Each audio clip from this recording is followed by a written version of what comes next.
This is the extratime.com Friday podcast. I'm Oisin Langan. Hope you're keeping safe and well. Coming up, Dave Donnelly of extratime.com and various other publications on tonight's SSE Electricity League matches and whether or not he likes the First Division playoff system. I have to say I do. I think it keeps the First Division alive. Also, regarding the First Division, but a team who won't be in that division for very much longer, Shelbourne. What's the story? Why did Ian Morris leave? I have to say I was very surprised by it. Dave, not so much. We'll also chat about the Republic of Ireland's 2-1 win against Finland.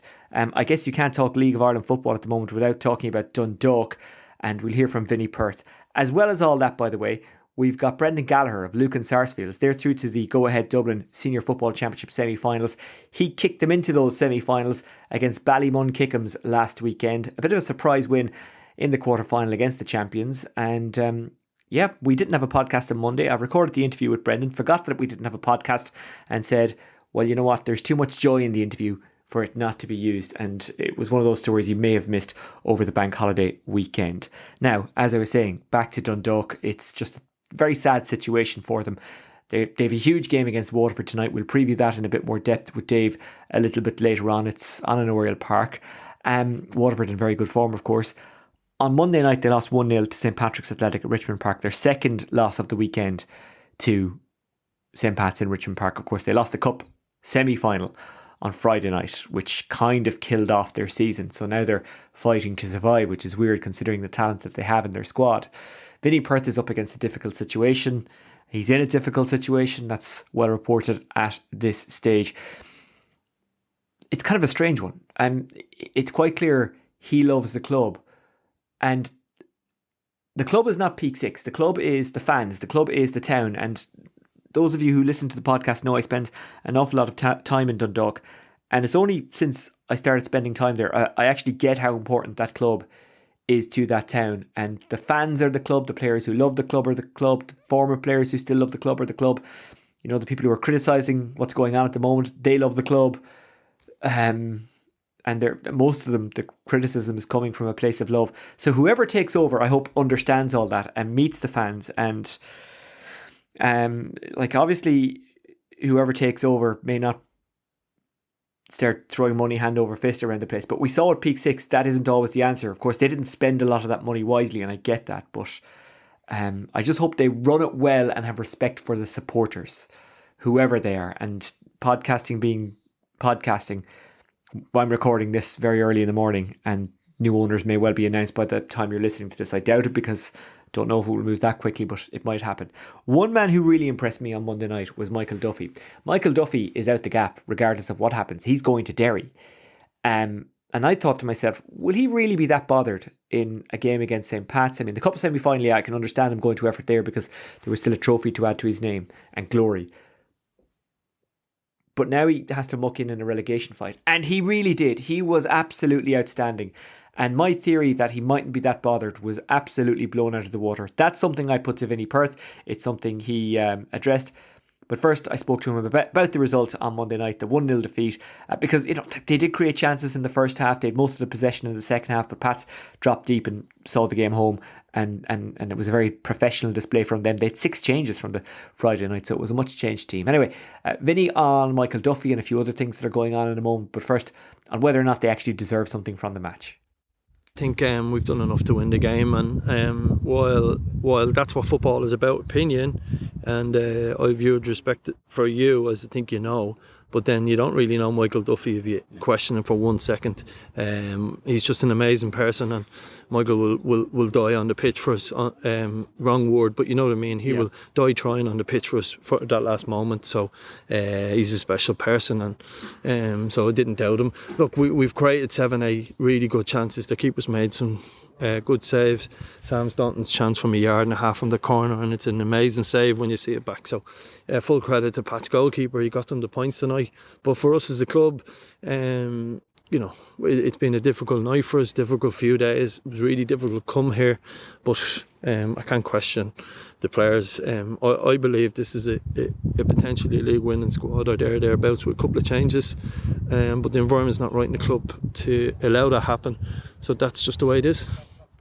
What about the game against Waterford on Friday night? Now, that's a huge encounter at Oriel Park. You're on the same points after their win against Bows. Yeah, it was always going to be a big game. It is what it is. I mean, look, we've got to look after ourselves. If we end up in a playoff position, it's because we deserve to be there, and I'm comfortable with that. If that's where we deserve to be, we'll be there. But we've got a lot of good players, good people. As a group, the players have stuck together.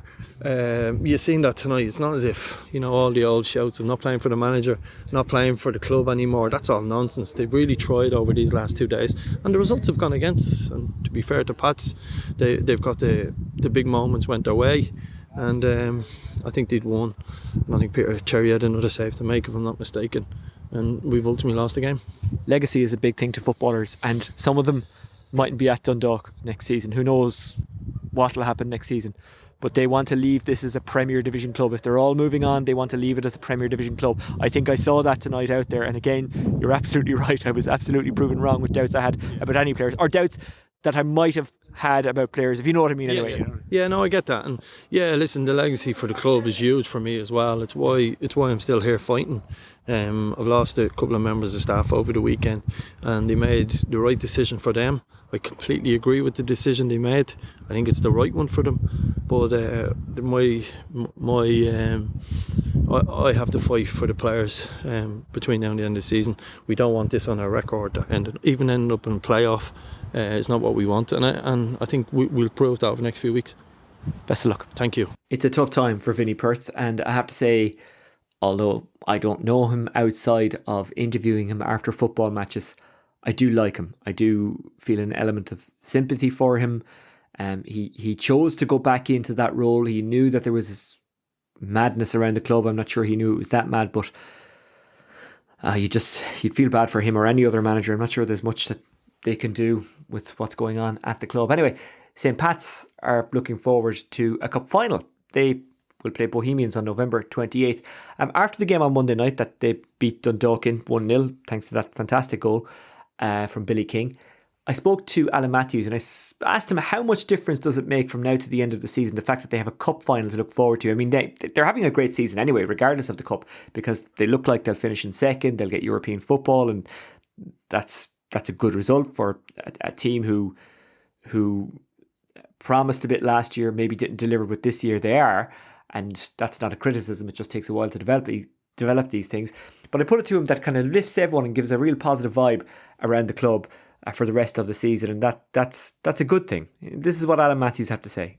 Yeah, you play football because you love the game, and ultimately you play to win, and you play to win matches. When you win enough matches, you end up winning trophies. Players want to be successful. We play the game to win, and we want people who support this club to have days where they can get behind the team in winning moments, and be it a league campaign over 36 games or so, or if it can be a cup campaign over 5 or 6 games, and have a showpiece occasion to really celebrate. So we know that the group that we have are very, very focused on being successful for themselves, but also for each other. And there's some players who again have been very unlucky not to be picked maybe on a more regular basis, but when they're asked to come in and play, they perform as best they can. They don't leave anything on the side, and they give the club, they give the team, they give everybody here all their effort, and that's something that has helped us throughout the season, because we've had teenagers play, we've had 15-year-olds, 17-year-olds, 18-year-olds step in and do jobs. We've had experienced players get injured, come back from injury. We've had experienced players being in and out of the side. So there's been a combination of all, I suppose, aspects of the game required and asked of this group this year. And to date, they've come up and answered them practically all. I mightn't get to talk to you between now and the cup final, so I'll ask you, what are your favourite memories of the cup as both a manager or player? Winning it, having a trophy in the dressing room after the game, sitting down. Everybody else can have a great day. Everybody else can enjoy the occasion. When you win it and you see that you've brought happiness, joy, whatever you want, to your group of players and the people that are working with you and the supporters and the club, that's the enjoyment that you get, because we play football to win. We all want to win. Only one side can win the league, one side can win the cup.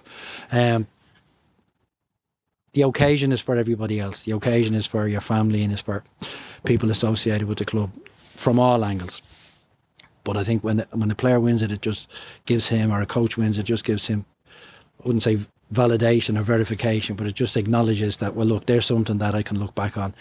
And it's a couple of years since I, as a coach, won the FAI Cup, and you still have connections with those players, that you've soldiered with them, they've soldiered with you, that we've got something in common. And I think it sticks with you when you look back. When the day comes up, you remember your experience with them, some good and bad. Last cup final I was in, we lost it on penalties, albeit a very, very terrific, a very, very, what would I say, I don't know what the best way to describe the Shelbourne performance that day was, but an underdog performance that exceeded all expectations. And those players, some of them went on to have really good careers elsewhere. One of them ended up playing for Ireland, playing for Dundalk. Andy Boyle was only a kid then. So you can still have positive memories even in a negative result. But it's a great day, and it's a great day for the club. And I think these players deserve to wrap up the season by winning it. They won't get it handy. They're going to have to work very, very hard, because Bohemians are a good side and they'll have that motivation as well. But sure, that's what football is all about. And hopefully it showcases the league in a very, very positive way, with a good game of football, good crowd in the proper stadium, and it shows what the league can be. Cheers, Alan. You're welcome, Ush. Alan Mathews speaking to me following their 1-0 win against Dundalk on Monday night. We're now joined by Dave Donnelly of extratime.com and various other publications. We'll talk about tonight's matches, the Women's National League, and of course the Republic of Ireland's 2-1 win against Finland, as well as Ian Morris and his departure from Shelbourne. But first, Dave, the most important question of all, how are you? Yeah, not too bad. How are you? I'm not too bad at all. We'll talk about tonight's SSE Electricity League action and the action over the weekend. We'll talk about Ole and Manchester United, although I fear at the moment any discussion we may have could be outdated pretty quickly, because I think the axe may swing.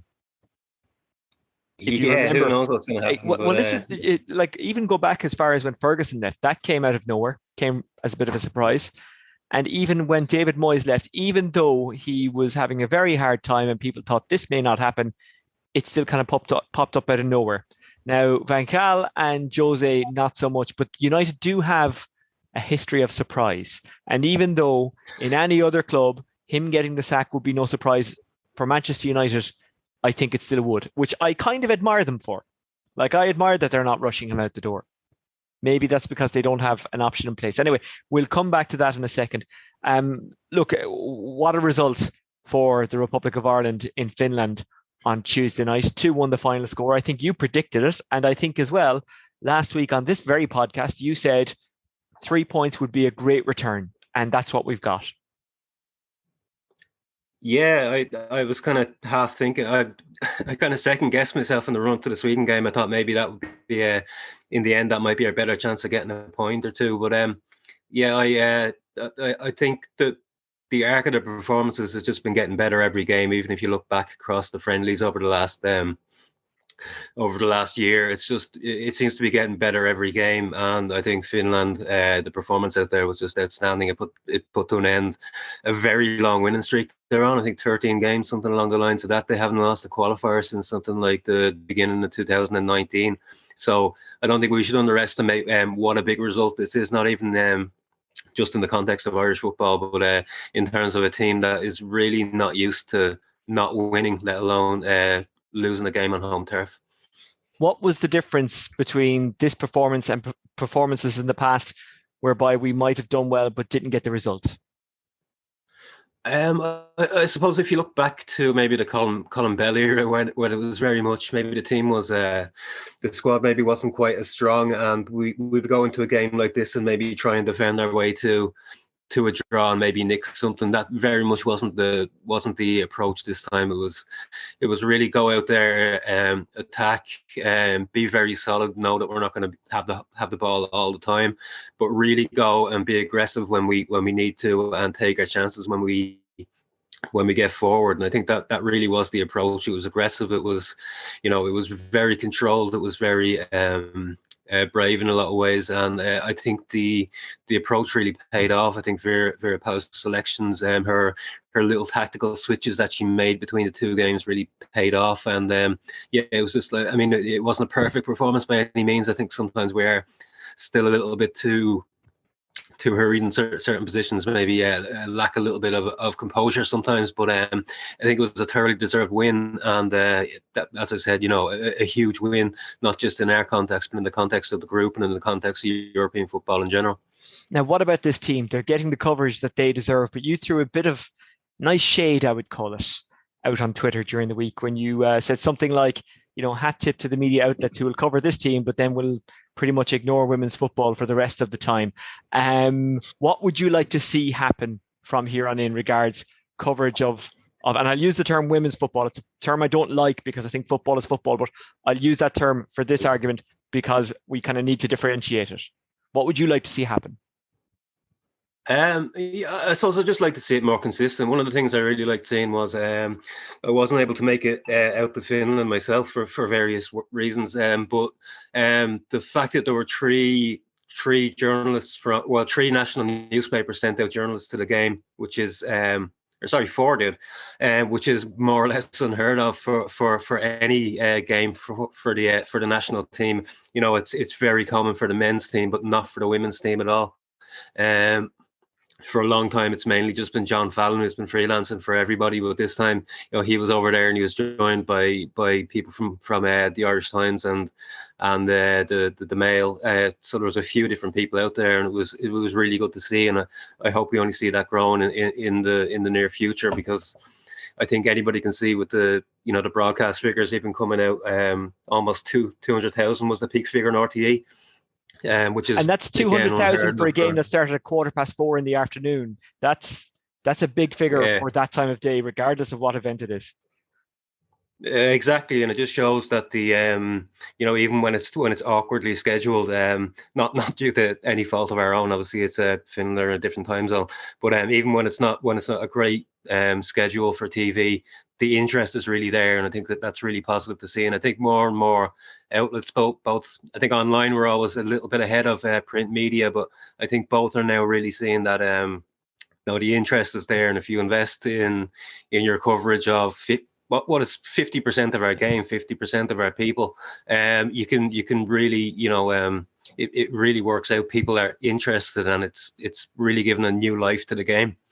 Okay, let's talk about the Women's National League this weekend. There's a live game on TG Ceathair. They, as always, are leading the way when it comes to not just women's sports coverage, but sports coverage. I mean, they're the ones who first put club matches on TV, and people thought at the time, will this work? And of course, it did. Mm-hmm.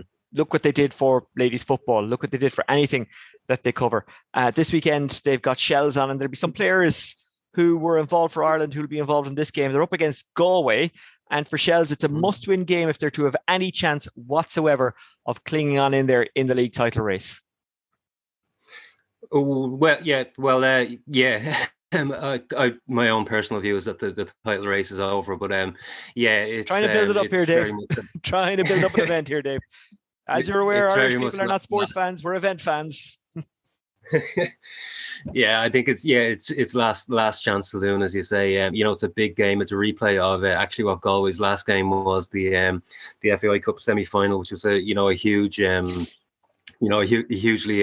what you call a competitive performance from both teams. It was a really good game. It would have been a great game to have on TV, but we have this one now, and I think it's going to be a really good game. And I think it's going to be, even though Galway don't have an awful lot to play for, I think the fact that it is such a historic game, an awful lot of players wouldn't have been on TV before. It'll be a new experience for them, and they'll want to impress. I was actually last night, for an article today, I was speaking to Maeve de Burka of Galway, who was actually part of the first TG Ceathair broadcast of the 2019 World Cup a couple of years ago. She was a co-commentator on there, so it's a nice little tie-in that she's going back and playing in one of the first games to be broadcast now. And obviously, Savannah McCarthy from that from the Ireland Finland game as well. She'll be starring for Galway as well. So it's two really top quality teams, and I just would love to see people tuning in at 7:15 on Saturday night and really enjoy what is the highest standard of football in this country. I have to say, I've been lucky enough to commentate on a few of the Shelbourne games this season, and indeed Cork City, although it hasn't been a particularly positive season for them result-wise, and it is a quality product. Speaking of Shelbourne, Ian Morris, his departure was announced during the week. Were you as taken aback and surprised by that as I was?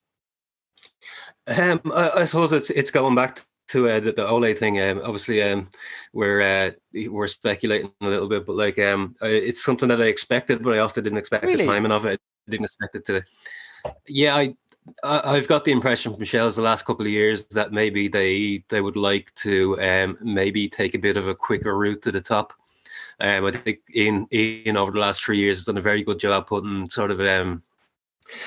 in some building blocks in there, and they've improved every year. He's obviously won the first division twice, but I get the impression just from the way the club is organised, not necessarily what anybody is saying to me, but just the impression that I get is they want to go into the Premier Division and they want to start competing, and maybe they felt that Ian wasn't the man to do that job. But I do think the timing of him being the announcement being made before the last home game, it obviously gives fans a chance to see him off, but it does seem quite odd timing as well.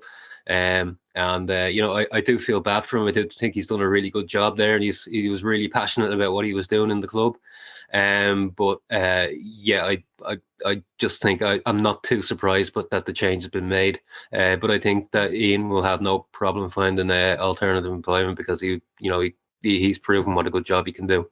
I have to say, and again, I'm not a journalist on the beat, so I'm not following it day to day, and I'm not trying to kick over rocks. And not that I'm suggesting that Shelbourne were on the rocks, but you know what I mean? I'm not trying to find the stories that guys like yourself and the others who are on the beat every day are. But I was really shocked by it. And I thought it was nice that both the club and Ian were quoted on the press release. But I was reading it and I thought to myself, well, the only thing I know for certain here is that he is gone and that this is happening. But still, I don't know why. And I thought, well, he earned the right to be there next season by getting them back up. Like last season was such a freak. I wouldn't judge him too harshly for going down with the team. Yeah. And the fact that they bounced back up was a good sign. And I thought, well, you look at their squad. I don't think it's erroneous to say that they are spending a good bit of money for a first division team. When you look at their squad, I don't think I'm wrong in saying that. I think that assumption is pretty correct. And I thought if they backed him this year with that kind of budget, then surely they need to back him again for next season. But again, I'm saying this, but I don't know. Maybe he said, actually, you know what? I've had enough. Good luck and thanks. I need to do other things. Or maybe it was the case that they said, well, we're not so sure you're the guy. Or maybe he wanted something and they didn't provide it, or vice versa. I'm genuinely surprised by it. I think that probably both parties maybe knew that they weren't really on the same page, and maybe to end it rather than for it to end badly might just be the best option. But yeah, I was kind of, I thought they may have pulled the plug at the end of last season with the relegation, as unfortunate as it was. I remember being at that playoff and interviewing Ian after the game, and he looked like a broken man, and I wasn't sure how he was going to approach it this season. But I think they've been terrific this season. Yeah, they have spent more than anybody else in the division. They've spent a lot of money for a first division club, but I think a good few of the players in that squad, while they're probably being paid very good wages for first division, I think part of it was that they stayed for him as well, because they respected the job he was doing. So I'm not sure what squad wise what Shells are going into the league next season. I'm not sure who the manager is going to be yet, and it's all a little bit up in the air. But I suppose this isn't the first time this has happened either. Limerick, when they went up in 2011, 2012, they laid off Pat Scully almost immediately. So it's not without precedent either. And I suppose in Limerick's case, we can probably say that in the sum total of things, maybe it wasn't the widest move in the world, but I guess all clubs are different, and Shells obviously feel like they have a route forward that maybe doesn't involve the coach that has won 2 first division titles. Yep, it's always risky to make this move if this is the move the club has made, and it wasn't as amicable as the press release suggests. But it is actually very mature of both parties to part the way they're parting, and I don't think we've seen the last of Ian Morris as a manager. I hope we haven't. I like his style. I don't know him that well, but I like him as a person. Anytime I've talked to him, I kind of I've enjoyed his company. And sometimes with managers, when you're talking to them after matches, you're getting them at either the worst or the best moment. And in either or, whether it was a good result or a bad result, he was always pleasurable to deal with. And that says an awful lot about a person, that even at their worst moment, even when the pressure's on, even when they have every right to be grumpy and snappy and snarly, he wasn't. And I always respected that. So listen, best of luck to him and best of luck to Shells. I don't think this is one of these situations where we start barking, going, what are they doing? What do they think they're doing? They're a business who have made a decision. And that's the way it is. I think it's too early potentially to talk managers. Vinny Perth has been connected to it, but I think a lot of that is just, it seems to be the case that he may be available in a couple of weeks' time. We heard from Vinny a little bit earlier on after the game on Monday night, and he just sounded despondent, but so much has gone wrong for him at Dundalk and for everyone at Dundalk. I wouldn't blame him for that, and I don't think we need to go back over that. There is talk about a new consortium coming in, and like Glentoran seem to be steady. I mean, they are connected with Glentoran, and you'll be aware that I would watch an awful lot of Irish League and follow an awful lot of Irish League. And while I haven't been to the Oval this season, I do get a good enough vibe off Glentoran that they seem to be steady enough. Then again, maybe I'm completely wrong. Let's talk about the games tonight, Dave. I will ask you questions. I won't just talk at you for the rest of this. A big one in Oriel Park, Dundalk taking on Waterford.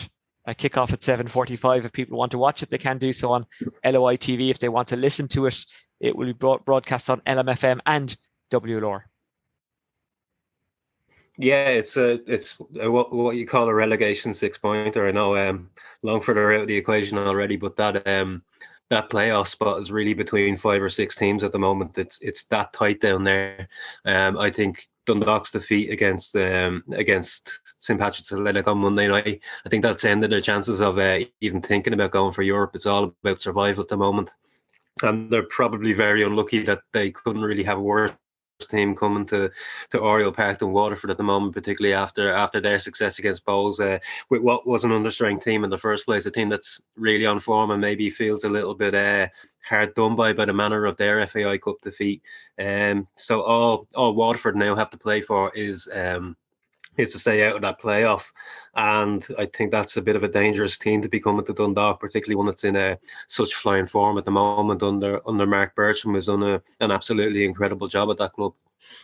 Yes, they're in very, very good form, and it would be an awful shame to see them go down. For Dundalk, it was weird. It was pointed out in an article during the week. I think it might have been John O'Sullivan who posted the tweet. If it's not, I apologise to whoever it was.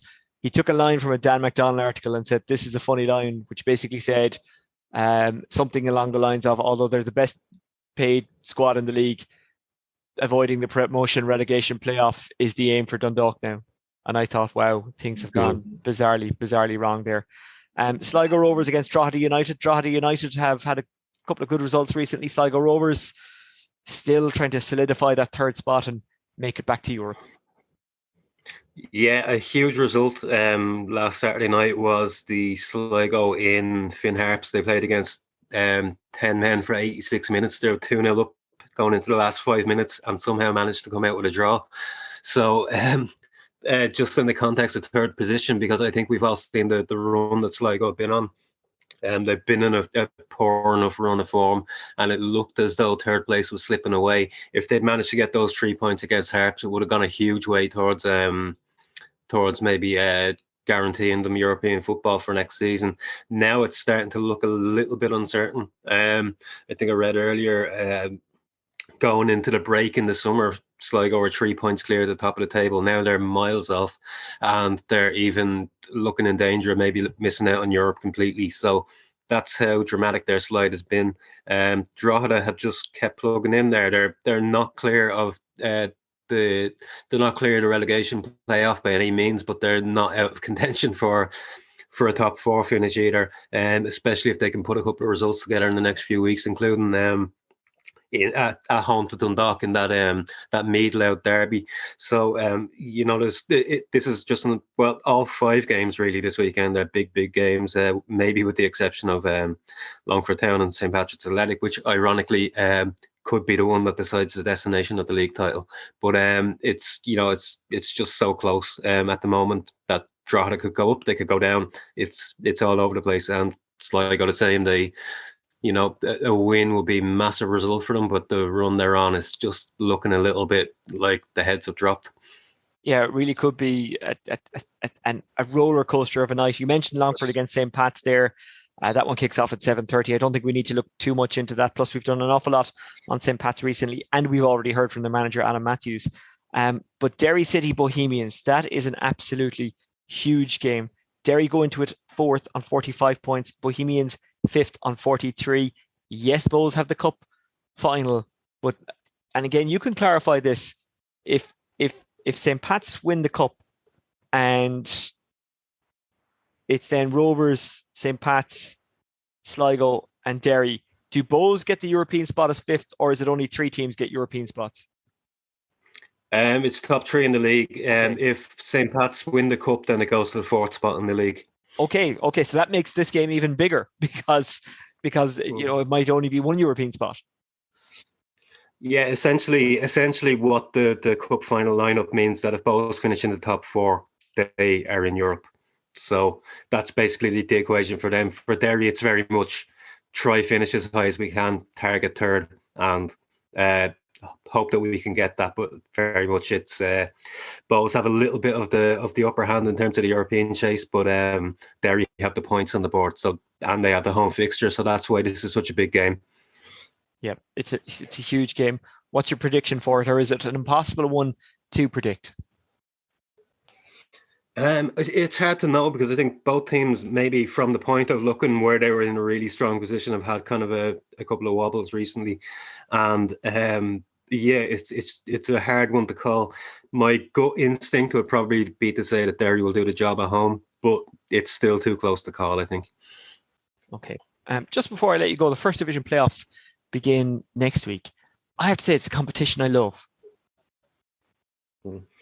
Yeah, I've always enjoyed it. It always stretches out my season a little bit as well. So it's always good to have the odd Monday night game towards the end of the season. And I know they kind of curtailed it this year a little bit in terms of not all the games are two legs anymore. But it's always good to see the little bit of how would you say the one-off or two-off game sort of feeling is not one that maybe we see an awful lot in this code. It's something that you see a lot maybe in the Gaelic codes, but not so much, and in rugby, but not so much in soccer. So they're a different sort of game, and it's good to see. It's great to see clubs from different levels kind of testing each other against one another too. So yeah, I've always enjoyed it, and I do think depending on who goes into the playoff from the Premier Division, my instinct probably would be that none of them would be in a huge amount of trouble, but you never know at this stage. You wouldn't have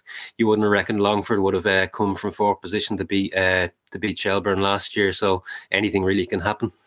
You just know it's going to be John Caulfield against Dundalk, don't you? Yeah, with and the funny thing is that there's a few rumours going around that Patrick Hooban, if Galway come up, he might consider moving back to his home city. And what an interesting playoff that would be if it was Galway against Dundalk, with Hooban playing for his adopted town against his hometown. Look, I want to be very clear here. I have massive respect for Galway, but unless they get an injection of money and improve that squad majorly, Hooban is too good for that. Hooban should be in a top 3 team. Now, maybe they will be if they come up, and it wouldn't surprise me with John Caulfield managing. But I can you see that happening? Unless there's a major injection for Galway? Well, I think they do have a bit of money, especially if they go up, they will. So it could be seen as if the consideration is maybe a 1-year offer from Dundalk versus a 3-year offer from his hometown club, maybe that's something he'd look at. Yep, that's true. That's absolutely true. And he'd be an icon in Galway as well. Great player, underrated player. I think people don't get how good he is. I've watched him in the flesh an awful lot over the years, and just my admiration level for him is through the roof. Dave, AOB, any other business before I let you go?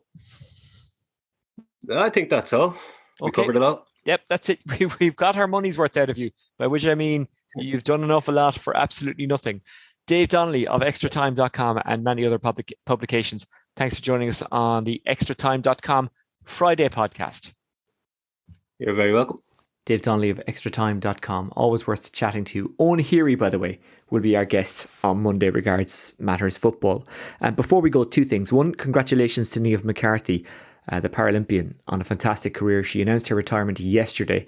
I was lucky enough to see her win her medal in 2016 at the Rio Paralympics, and she added a whole lot of other honours besides that at world and European level. Fantastic athlete, great person, and we wish her luck in the next adventure.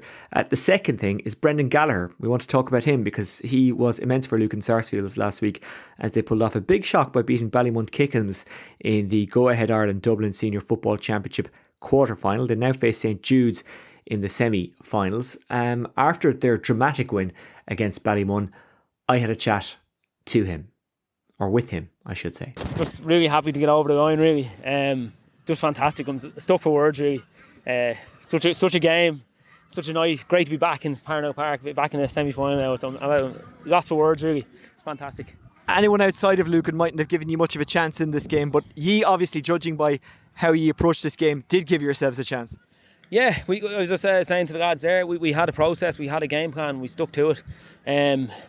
We believed, really, that was the team going into this game, was believed that we can actually beat Ballymun. Like, and Ballymun are a superb team, so we just had to believe we could do it. And as the game went on, I think we grew into it and believed, yes, we can do it. Yeah.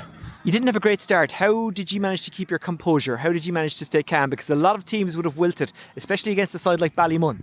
Yeah, I think to be honest, we're probably a bit nervous. Like, Ballymun are a daunting task, but I think in that first quarter, I think they had a black card, helped us. CJ, I think, scored a cracker of a goal, and we just kicked on from that, really. Yeah, we just stuck with it. Again, we had a process, we had a game plan, we stuck at it.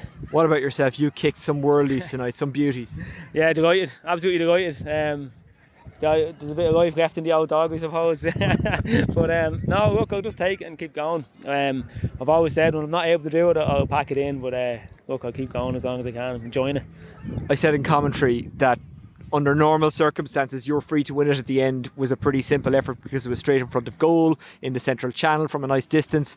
But given what was at stake, I imagine it was anything but simple. What were you thinking? Were you feeling the pressure, or were you blocking all that out? How did it go? How did it work? Yeah, look, I'd be lying if I said I didn't feel pressure. I felt pressure, but I just kept telling myself, look, I've done this 100 times. I've done this, as you said, it was a relatively easy free, so I just had to bring that back into me, that it was a straightforward kick, and I just had to follow through with it, really. Is this a breakthrough win for Lucan? Yeah, I'd definitely say so, yeah, absolutely. We have the potential there. We have a young team, a good team, and yeah, I think today we've come of age, really, and yeah, shown it. And still on for a double? Yes, as Sean McCaffrey said last week, they're still on for the double, and I'd be amiss if I didn't wish the hurlers now best of luck next week as well, and hopefully we'll keep going. Well, Brendan, well done. Go and enjoy it. Thank you. Thanks very much. Well, that's it for the extratime.com Friday podcast. Thanks for joining us. We're back on Monday with Owen Heary among other guests. A busy couple of weeks coming up. The conclusion of the SSE Electricity League. It's really about matters European and relegation and promotion that we're obsessed with. Then, of course, we've got the FAI Cup final. The Women's National League will wrap up as well. Obviously, we'll keep an eye on the Premier League and Champions League. And in rugby, a big game is coming up for Ireland, and we will talk about those in the next few weeks. There's also a lot of club finals in GA, a lot of county finals, and we'll definitely talk about the best stories from those. That's it from me. Remember, you can chat to me on @ExtraTimeNews. That's on Twitter, or you can get me directly on @Oisin Langan. If you're going to a game over the weekend, I hope you enjoy it. Take care.